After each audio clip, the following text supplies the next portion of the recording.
Escándalo en Perú, una de las regiones latinoamericanas más afectadas por la pandemia, con al menos 44.000 fallecidos y más de 1 millón de infectados. Durante el mes de octubre, 487 personas habrían sido vacunadas con Sinopharm de forma oculta. Ahora los involucrados podrían enfrentar cárcel. ¿Qué detalles más se conocen? En esta oportunidad está con nosotros Drusila Sileri, periodista del canal televisivo ATV. Gracias, Drusila, por aceptar este contacto. Buenos días. Buenos días, Heidi. Espero que me estén escuchando bien. Estamos acá desde Lima. Efectivamente, bueno, estamos viviendo como el mundo entero. Sé que Bolivia también está sumamente golpeado con el COVID. Nosotros, en realidad, estamos ahora viviendo una especie de pandemia, de escándalo por el tema de la vacunación en paralelo, diríamos, de personas. Han empezado a salir listas de ciertas personas, de los cuales 25% son funcionarios públicos que habrían recibido la primera dosis o las dos dosis incluso de esta vacuna sin el conocimiento del público en general. Como acabas de decir, pues tenemos, digamos, en cifras oficiales más de 45.000 muertos, pero en cifras de otro organismo que también es un organismo estatal, estoy hablando de la SINADEF, superaríamos los 100.000. Lo que estamos viviendo en el Perú en este momento es una sensación de desconfianza absoluta y de incoherencia en muchos aspectos, ¿no es cierto? Por un lado tenemos las cifras que no concuerdan, como decía anteriormente. Por otro lado tenemos estas autoridades médicas que queríamos pensar que estaban luchando con toda su fuerza desde un país pobre, como viene a ser nuestros países, para conseguir la vacuna para el pueblo peruano, y al final nos vamos enterando que muchos de ellos también se van vacunando. Con el tiempo se va a tener que separar el polvo de la paja, ¿no es cierto? En este momento ha caído un bolsón fuerte, ¿no? Con 487 nombres de personas que han recibido esta vacuna. Algunos yo creo que sí pueden ser totalmente válidos porque son profesionales de la salud, otros no, pero por ahora se les conoce como la lista de la vergüenza. Drusila, ¿cuál es la versión de los implicados? Hay muchas versiones y muchos vienen de diferentes aspectos. Por un lado tienes implicados, como por decir uno que aparece como invitado, que es abogado, que no tiene nada que ver con el mundo del COVID, y dice que a esta persona se le invitó porque no conseguían personas que quisieran pasar por el ensayo clínico. Por un lado, esa es una respuesta. Otras respuestas de funcionarios públicos relacionados a la salud es que justamente ellos han estado en la primera línea todo este tiempo, entonces les ofrecieron ser parte de estos ensayos. Yo creo que va a haber que estudiarse caso a caso, ¿no? Cada uno de estos casos, algunos tendrán unos argumentos sólidos, otros no. Lo lamentable en este caso es, más allá del argumento o la validez que pudiesen tener estas vacunas, es que todo se hizo de manera oculta. Ese es el gran problema. ¿Y los responsables del ensayo? ¿Qué versiones vertieron?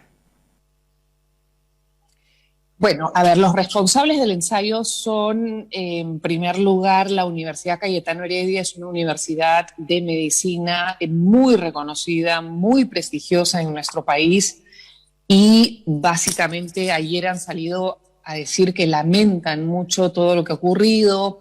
La credibilidad de su institución está quedando por los suelos. Han inmediatamente separado al rector, al vicerrector, porque también se conoció que ellos se han vacunado y me parece que sus familiares también.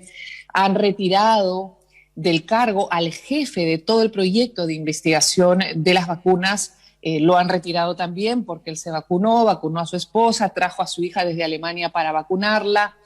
Entonces, en realidad, los que estaban a cargo o los que eran las cabezas de este proyecto han rodado, han salido. Y ahora quienes están asumiendo y enfrentando este escándalo son los que quedan, los que no sabían nada. Lo mismo pasa con el propio presidente de la República, ¿no? Francisco Sagasti, no solamente ante los peruanos, pero ayer dio una entrevista a CNN, por ejemplo, en donde él dice que se encuentra totalmente sorprendido, no llega a entender cómo es posible que su ministra de Salud, que tanto nos habló y nos dijo que iba a ser la última en vacunarse porque el capitán de un barco no es el último en abandonarlo, ya se había vacunado, ¿no? Entonces hay un desconcierto al más altísimo nivel, ¿no? Desde el presidente hasta las grandes autoridades de todos estos implicados, y hay un desconcierto al más altísimo nivel masivamente en los peruanos. De no creer, Drusila. Y en plena contienda electoral, el próximo 11 de abril serán las elecciones presidenciales. ¿Cuáles son las investigaciones en curso ahora? Bueno, la Fiscalía está haciendo una investigación a todo nivel, empezando, ¿no es cierto? Lamentablemente, claro, todas estas investigaciones de fiscalías a la vez retrasan un poco lo que es urgentísimo en este momento, que es la entrega de las vacunas y las dosis. O sea, se está avanzando muy bien. Este primer lote que llegó inicialmente de 300.000 vacunas, ya se ha avanzado al 80%, pero con todos estos cambios de las personas que habían estado trabajando en toda esta estrategia y con toda esta investigación de la Fiscalía, que algunos de ellos pueden enfrentar el expresidente de la República, Martín Vizcarra, las dos ministras que se habían vacunado de manera oculta, ellos tres, por ejemplo, están enfrentando 8 años de cárcel. Podría ser que enfrenten 8 años de cárcel. Entonces, estamos enfrentando 3 pandemias en el Perú en este momento. La pandemia de salud, que es la COVID, que está arrasando con las vidas de los peruanos. Tenemos la pandemia económica, que también es en paralelo, ¿no? Que surge a través de la COVID, en donde la gente no puede salir a trabajar. Tenemos una economía del más del 70% que es informal. No debe salir a trabajar, pero si no, ¿cómo vive el día a día? Entonces tienes una pandemia económica en donde está forzando a la gente a salir y a seguir infectándose.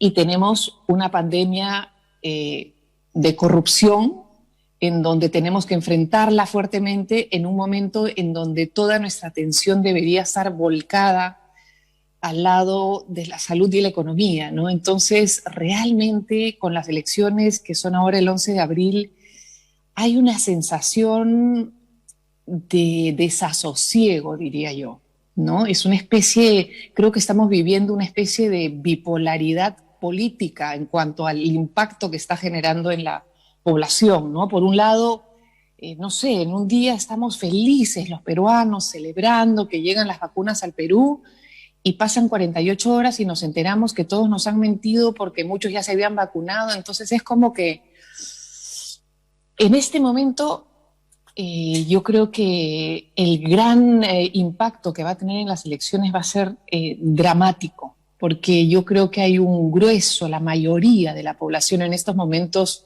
diría yo que un 60-70% no tiene candidato, no quiere votar por nadie porque en nadie confía. Ese creo yo que podría ser la foto del momento, porque tenemos, Heidi, encuestas, como en todos nuestros países, que a medida que se acercan unas elecciones cada semana, estas encuestas políticas, etcétera, tenemos unas encuestas que semanalmente nos dan, pues, quíntuples empates, ¿no? Técnicos, donde tienes 5 candidatos que se llevan 1 punto, 2 puntos, ¿no es cierto? Pero ninguno pasa del 11%. Entonces, ¿qué es lo que te dice? Que realmente pues tienes una población que no cree en la política y mucho menos cree en los políticos. Lamentable y escandaloso por donde se mire, Drusila. Aprovecho este contacto para conocer mayores detalles de cara a esta consulta popular. ¿Cómo se está preparando la nación peruana? A ver, se ha estado trabajando en la información que hemos estado recibiendo por parte de los organismos que manejan las elecciones, una manera de enfrentarlo en donde no se tenga que postergar las elecciones, porque hay aquellos que también piden una postergación justamente por el temor al contagio. No tenemos en el país un sistema implementado para hacerlo digitalmente. Vamos a tener que ir a los centros de votación. Entonces hay esa gran preocupación del contagio en los centros de votación. Se están analizando varios aspectos. En principio, lo que se ha llegado hasta el momento es que el día 11 de abril efectivamente toda la población va a votar están sugiriendo ciertos horarios, por ejemplo, para las personas mayores de 65, de 7 de la mañana a 9 de la mañana, de acuerdo a el número final del DNI, podrían hacerse rangos de horas para que no se acumule la gente en una hora específica.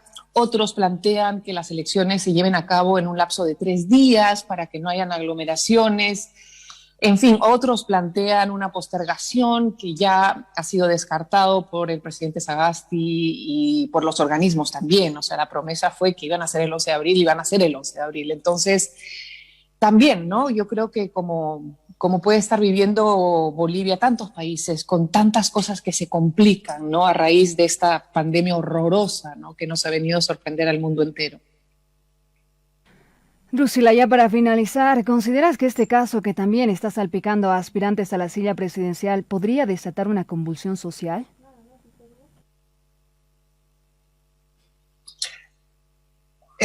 Mira, se desató una convulsión social en el mes de noviembre, cuando en su gran mayoría eran jóvenes que decidieron despertar a la política porque teníamos una clase joven que justamente por haber estado viviendo el Perú con 20 años de estabilidad, de cierta bonanza en el sentido de que no estábamos siendo enfrentados al terrorismo, que mucho tiempo lo tuvimos, a ciertos niveles de inflación espantosos, ¿no? El Perú tuvo un crecimiento bastante sólido por los últimos 20 años, entonces teníamos una juventud bastante dormida en lo que era la política.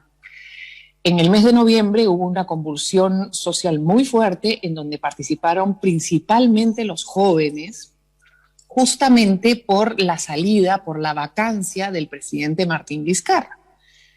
Ahora, estos jóvenes, que algunos de ellos murieron incluso en estas manifestaciones, que decidieron apostar por ingresar por primera vez a la conciencia política, en su primer experimento, en su primera experiencia, se sienten absolutamente defraudados por el presidente Vizcarra. Entonces, convulsiones las tenemos todos los días, ¿no? Por diferentes razones en diferentes regiones. Somos un país muy diverso, costa, sierra, selva, son como mundos totalmente distintos, entonces convulsiones las hay. De cara a los comicios, sí está empezando a afectar a ciertos candidatos. En general se les afecta a todos porque ya nadie cree en nadie, entonces eso de plano a todos por igual. Pero hay ciertos candidatos que están siendo afectados porque algunos de sus militantes o algunos de sus candidatos al Congreso, etcétera, han sido vacunados en esta lista que se le llama la lista VIP, ¿no? Entonces a ellos se les va a afectar más, digamos, con este escándalo, ¿no? Y mientras tanto, pues, lamentablemente, el oxígeno que tenemos en el país no alcanza para los enfermos, no hay camas UCI suficientes, y si las hubiera, no hay personal médico suficiente. Entonces, la situación es sumamente preocupante, sumamente delicada y yo diría muy complicado de visorar qué va a pasar de acá al 11 de abril.